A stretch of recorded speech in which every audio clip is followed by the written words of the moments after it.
Hello hi, एक बार फिर से आपका मेरे वीडियो में स्वागत है। चलिए शुरू करते हैं।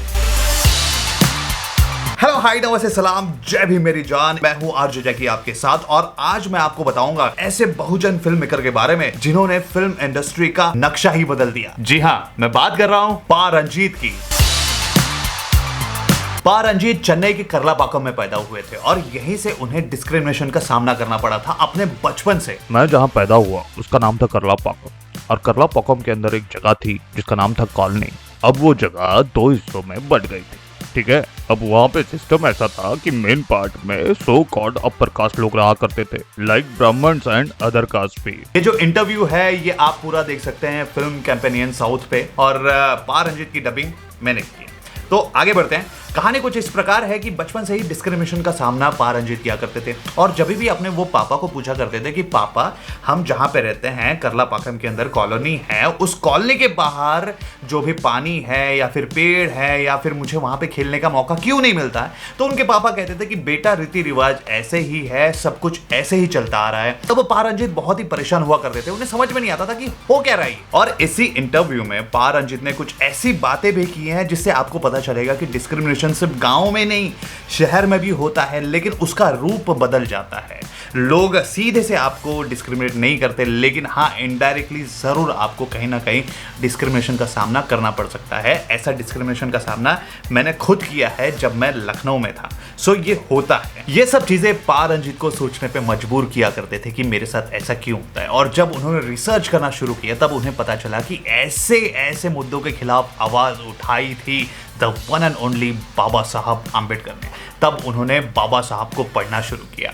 हालांकि पा रंजीत ने काफी सारे स्कूलों में पढ़ाई की है। हर साल वो स्कूल चेंज किया करते थे, हर साल या 2 साल में। और उनका ये मानना है कि वो पढ़ाई में बहुत होशियार हुआ करते थे और 5th क्लास में तो पूरे स्कूल को वो लीड किया करते थे। पा रंजीत ने अपना ग्रेजुएशन पूरा किया government college of fine art से और यहीं पे उन्होंने प्लेस करना शुरू कर दिया था, नाटक को डायरेक्ट करना शुरू कर दिया था। और इन्होंने इसी के साथ साथ फिल्म चेंबर भी ज्वाइन किया, जहां पे जाके वो वर्ल्ड सिनेमा को एक्सप्लोर किया करते थे। और मुझे ऐसा लगता है कि यहीं से पा रंजीत के दिमाग में आया कि मुझे एक फिल्म मेकर बनना है।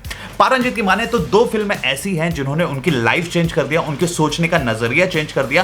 बैटल ऑफ अल्जीरस जो कि 1966 में आई थी और एक फिल्म थी द सिटी ऑफ गॉड जो आई थी 2002 में। पा रंजीत जाने जाते हैं सिंबॉलिक फिल्मों को लेकर। जी हाँ, ये अपनी फिल्मों में जो सोशल प्रॉब्लम्स है वो एज अ सिंबल के थ्रू यूज करते हैं ताकि central board of film certification direct caste based exploration पर बैन ना लगा दे। उन्होंने अपनी पहली फिल्म डायरेक्ट की अटाकथी। என் பேர் தினகரன். ஆனா எல்லாரும் என்ன எப்படி கூடுவாங்கன்னா அட அட அட அட।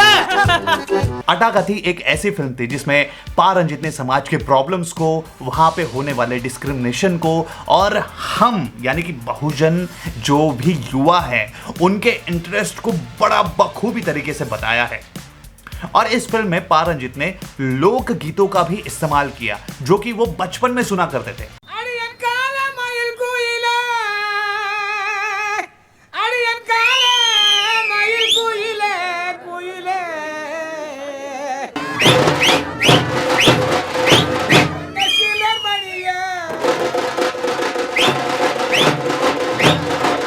अब तक ऐसे लोकगीत कमर्शियल सिनेमा में नहीं आए थे, लेकिन इस फिल्म से ये लोकगीत कमर्शियल सिनेमा में यूज करने लगे और इस लोकगीत के बाद ये हर शादी पार्टी में बजने लगा। मतलब कह सकते हैं कि इन्होंने फिल्मों में एक नींव रख दी थी बहुजन क्रांति की। पा रंजीत की दूसरी फिल्म थी मद्रास।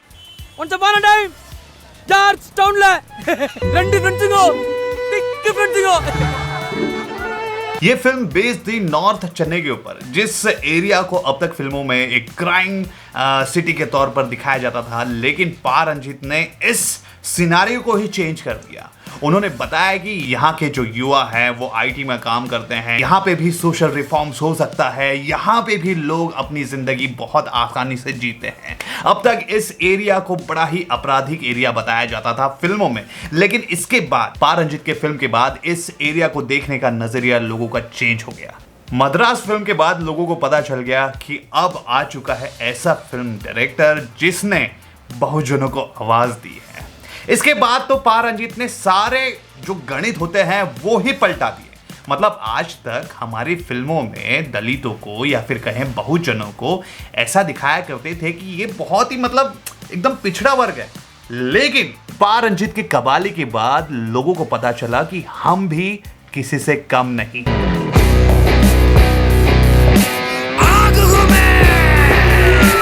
और कह सकते हैं कि कबाली बहुजन फिल्म मेकिंग में पहली मेन स्ट्रीम फिल्म है जो इतने बड़े लेवल पर हिट हुई। और ये भी कह सकते हैं कि ये फिल्म पहली main stream Ambedkar right film है। Suit fits perfectly for you. इन कपड़ों की स्पेशलिटी यही है, इसे चाहे अमीर पहने या गरीब, इसे जात पात शान और शौकत का कोई भेदभाव नहीं है। लेकिन इसे पहनने वाला जो इंसान है, सारी कमाई सूट बूट में ही बहाओगे। हाँ श्याम, हम सूट बूट नहीं पहनेंगे तो और कौन पहनेगा? ये भी हमारा विरोध दिखाने का तरीका है। हाँ, गांधी जी ने कमीज त्याग दी और अम्बेडकर सूट बूट पहनते थे, इसके पीछे भी कई राज हैं। और इसमें रजनी सर के स्टारडम का पूरा इस्तेमाल किया गया था। इस फिल्म में हमारा कैरेक्टर यानी कि रजनी सर का कैरेक्टर कबाली अपने हक के लिए लड़ता है और सोशल इश्यूज को समाज के सामने रखता है। और ये फिल्म में जितने भी सवर्ण लोग थे उनके मुंह बंद कर दिए। काला कैसा नाम है रे? काला मुंबई के धारावी में रहने वाले बहुजन समाज की कहानी भली भांति दर्शाती है। और जैसे कि मैंने कहा था कि पा रंजीत सिंबॉलिक फिल्म बनाते हैं, उनकी फिल्मों में कहीं ना कहीं आपको सिंबल जरूर नजर आता है सोशल रिफॉर्म का। अब देखिए इस फिल्म में रजनी सर की जब एंट्री होती है तो भीमवाड़ा के बुद्ध विहार से इनकी एंट्री होती है। तो देखिए अब आपको बस इनकी फिल्में देखनी और सिंबल्स को आइडेंटिफाई करना है। काला एक ऐसी फिल्म थी जहां पे बताया जाता है कि आप सवर्णों के खिलाफ अपनी लड़ाई लड़ सकते हैं जब आप एकजुट हो जाते हैं। जब आप एकजुट हो जाते हैं तो आपको कोई नहीं हरा सकता। ये शरीर ही हमारा सबसे बड़ा हथियार है, ये हमें दुनिया को दिखाना होगा। बुलाओ अपने लोगों को। कला में कई सीन्स ऐसे हैं जहां पे आपको अंबेडकर राइट विचार जरूर नजर आएंगे, तो काला फिल्म जरूर देखिएगा। अब पा रंजीत इसके बाद रुके नहीं। पा रंजीत को पता चला कि भैया एक फिल्म बनाने के लिए टेक्नीशियंस की जरूरत होती है, आर्टिस्ट की जरूरत होती है, कैमरामैन, म्यूजिशियन, एक्टर्स, एक्ट्रेस, बहुत सारा क्रू लगता है। तो पा रंजीत ने अपना खुद का प्रोडक्शन शुरू कर दिया जिसका नाम था नीलम प्रोडक्शन। इसका फायदा क्या है बताऊं? अब इसके बाद आर्टिस्ट भी हमारे होंगे, टेक्नीशियंस भी हमारे होंगे, फिल्म मेकर्स भी हमारे होंगे, मतलब पूरा का पूरा प्रोडक्शन हाउस हमारा होगा। तो हम लोग कितना आगे बढ़ेंगे। So thanks to Neelam production कि इन्होंने ये इतना बड़ा नींव हमारे बहुजन समाज के आगे रखा। पा रंजीत ने एक कास्टलेस कलेक्टिव, एक बैंड भी फॉर्म किया है जहां पे रैपर्स हैं, जहां पे म्यूजिशियन हैं, जहां पे सिंगर्स हैं, जो कि एक बैंड फॉर्म करते हैं और बहुत जगह जाके ये लोग परफॉर्म करते हैं और हमारी आवाज गानों के थ्रू, आर्ट के थ्रू समाज के सामने लाते हैं।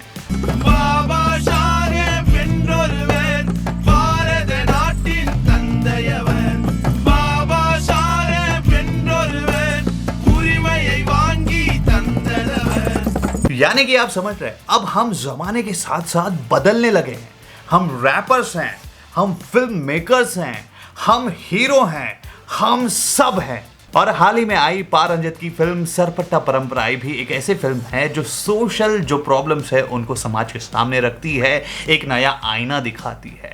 हम चाहे तो कुछ भी कर सकते हैं, बस हमें कलेक्टिव होना पड़ेगा, एक साथ आना पड़ेगा, एकजुट होना पड़ेगा, जिसके वजह से हम सीना तान कर इस समाज के आगे बढ़ें और ये बता दें कि हम बहुजन भी किसी से कम नहीं हैं। पा रंजीत की एक और पहल जो कि आज की पीढ़ी को बाबा साहब के बारे में पढ़ाती है, सिखाती है और वहां से कई सारे आर्टिस्ट फॉर्म करती है, और वो है कुगई लाइब्रेरी।